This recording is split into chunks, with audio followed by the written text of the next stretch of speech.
I'm Will. Heather. And welcome to the Movie Files.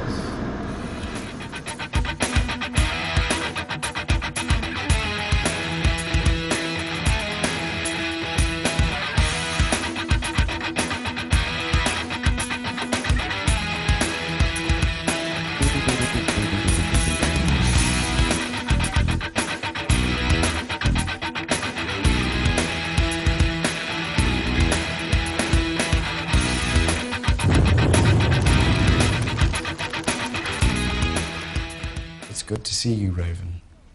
Welcome home. This isn't my home. It was once. No, it was your home. I just lived here. I barely even recognize it now. You know, I have plans for this place. I mean to turn it into a real campus, university. Not just for mutants, either, for humans, too. Living and working, growing together. You know, I really believed that once. I really believed we could change them. We did. Just because there's not a war doesn't mean there's peace. You want to teach your kids something, teach them that. Teach them to fight. Otherwise, they might as well live in this house for the rest of their You lives. still sound just like him. You sound just like Eric. That's why I'm here. He's resurfaced. The whole world will be looking for him. But you can help me find him before they do. Alright, so we just got out of X-Men Apocalypse. X-Men Apocalypse is the 6th X-Men team film, the 8th X-Men film in the overall X-Men franchise, 9th if you count Deadpool, although Deadpool's kind of on its own, and the 3rd and final film of the X-Men First Class trilogy. The plot is pretty self-explanatory. If you're familiar with the X-Men comics, they fight Apocalypse. That's kind of it. They fight Apocalypse, the end. What did you think? It's what you'd expect out of it. You know, lots of special effects, lots of everything. It's a superhero movie. So I didn't think it was bad. And we got these. Will wanted to trade. Well, I got... They come with these little character pins.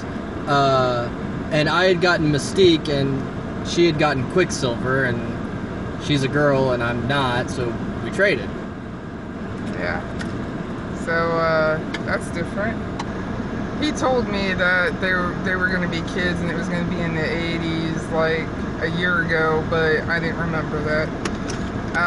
So, of course, when we went in and we started watching the movie, I was expecting to see, what's her name? Barry and Halle Berry? Yeah, and whoever else. I was expecting, because the Storm's the first person, I was like, oh, Storm, when she was talking at the beginning, and I'm like, why is she a kid?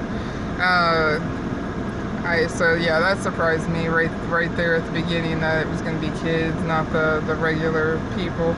And also, if she's supposed to be fully grown, why was she taking the child's form instead of the one that she was in those other movies, the blue one?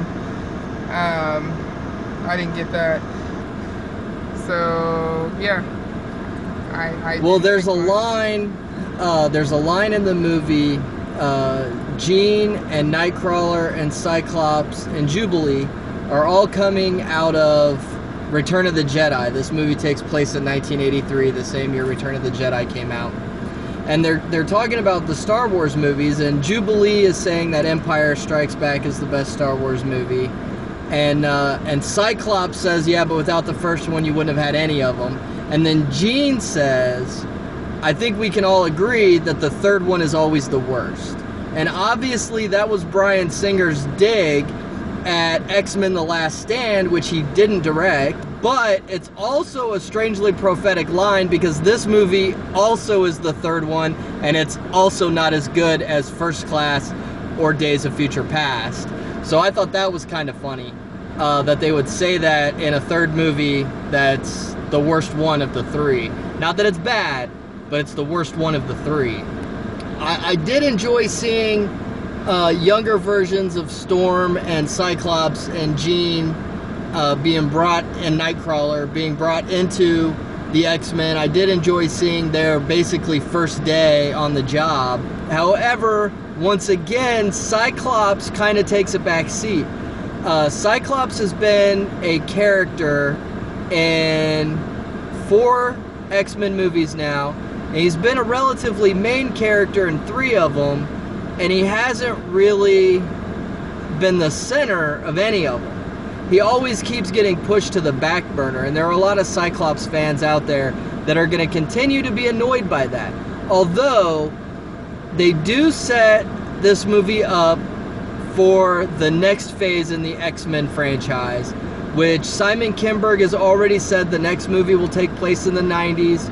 Hopefully all 3 of them take place in the 90s and we stop jumping 10 years every movie. And the next trilogy, so to speak, will probably finally be Cyclops' time to be the star, but only time will tell. It does tend to drag a little bit. There are times when you're like, oh my god, this movie, get on with it. But it's not terrible. I mean, if you're a fan of the X-Men movies, it's on par with the rest of them. It's certainly better than X-Men Origins Wolverine, which is officially not canon anymore. And it's certainly better than X-Men The Last Stand to a degree, but it's not as good as some of the other X-Men movies there have been. It does harken back a little bit to X-Men The Last Stand, and I won't go into a lot of details, but X-Men The Last Stand is still very much, even though some events never happened, the movie itself is still very much part of the universe. Things that happened in the movie are still things that happen in the universe. We did get to see Wolverine. What did you think of Wolverine? I didn't like that big thing on his head. That's from the comics, though. That's the only reason it's there. I assumed that was something that was probably drawn. But yeah, he had a big, like, helmet-looking thing on his head with, like, these big things in his chest that he pulled out and then he ran. He basically looked the spitting image of the way Barry Windsor Smith drew him and the Weapon X origin storyline. So, if you're a fan of the comics, that's a plus. So yeah, I liked seeing him, but it was weird seeing him looking like that. But it was good to see him for a minute. And it is just basically an extended cameo. He's got one good scene, and that's kind of it. And the bad guy's back. Magneto. No, not him. Of course, he's back. Oh, Stryker. Yeah, he's back with... Anywhere there's Wolverine, there's bound to be Stryker. They're linked. Yeah, so he was back, so yeah, you see him and you're like, oh no. He was back in it. And when they said that they had a creation, I actually thought it was going to be his son. But it wasn't. It was Wolverine. So... Now, we all know Hugh Jackman is done. He's got one more Wolverine movie that comes out next year, and after that, he's done. He's retired. No more Wolverine. So it'll be interesting to see where they go from here. A lot of bets are on the X-23 character being brought in, so we'll see if that happens. It's not a bad movie, but it's not a great movie. It's a very, I would say, a mediocre movie. Apocalypse was good. I like what they did with Apocalypse. He really was, the 90s Apocalypse, right out of the comics, right out of the 90s animated series brought to life. So if you're a fan of Apocalypse, you won't be disappointed by how he's portrayed. Definitely no Ivan Ooze going on here. What would you rate the movie out of 4? Maybe a 2 or a 2.5. I would definitely give it a 2.5 out of 4. Like I said, it borders on mediocre, but it's not at all a bad movie. It's definitely worth watching. And it definitely fits in with the rest of the X-Men series. So if you're a fan of the X-Men franchise, if you're a fan of the X-Men movies, you're going to like it. If you're not a fan of the X-Men movies, it's an X-Men movie. You're not going to like it. So that's just what it comes down to. This is a Fox X-Men movie and all that entails. So yeah, that's it. And the only reason why it is maybe a 2.5 is because it is a superhero movie. Yeah, it didn't need to be as long as it is. Like I said, there are definitely parts where it drags. But it's not bad. I enjoyed watching it, and I'll watch it again. Most of these are the same to me, so I knew he didn't like it. All right, well, there's our review for X-Men Apocalypse. Thanks for watching, and have a nice day. Bye. Hi, everyone. If you enjoyed this video, be sure to like, share, subscribe, follow me on Facebook and Twitter, and make sure you head on over to TheBlaze and check out my weekly column where I do movie reviews and general Hollywood industry commentary. You can find the links for all those things in the description below. Thanks for watching, and have a nice day.